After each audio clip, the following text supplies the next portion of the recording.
One of the doctrinal concepts that contributed to Allied success during the Battle of Kokoda was the Allied ability to employ delayed defence. The delay is used to trade space for time and to slow the enemy's momentum while inflicting maximum casualties but avoiding the decisive commitment of the delaying forces.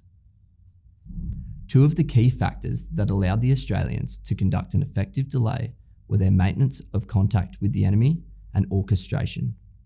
By adhering to these principles, the Australians were able to attrit the Japanese and muster combat power sufficient to repel the Japanese advance. Only by maintaining contact can a delay force avoid being surprised or outflanked, estimate the speed of the enemy advance, and identify the enemy main effort. At Kokoda, the Australian 39th Battalion was deployed to the village with orders to delay the Japanese advance as part of a larger Allied mobile defence. Through the conduct of multiple ambushes, the 39th fought a successful security force battle before occupying alternate delay positions both within the Kokoda village and to the north, intentionally trading ground for time against a numerically superior Japanese force.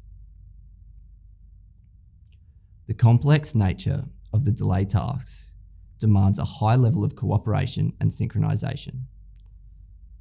Successful flanking actions by the Australians forced the Japanese to retake ground in order to consolidate their position, resulting in a subsequent round of delaying battles as the Japanese sought to secure their rear.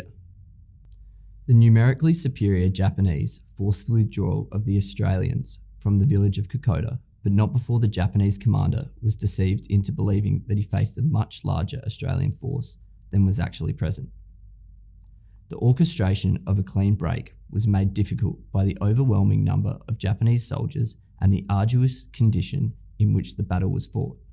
However, with the coordination of a successful disengagement from the Japanese forces, the 39th was able to withdraw along a narrow frontage to occupy a subsequent delay position.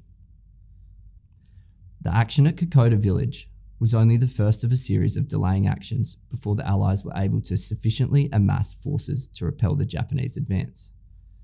By applying the principles of maintaining contact and orchestration, the Australians were able to attrit the Japanese and allow time for the supporting troops to enter the theatre and resume the offence. The application of a delayed defence is as relevant now as it was to the battlefield of 1942. Nearly 80 years later, commanders should still consider the Kokoda Campaign as a prime example on the use of the delay to execute a successful defence.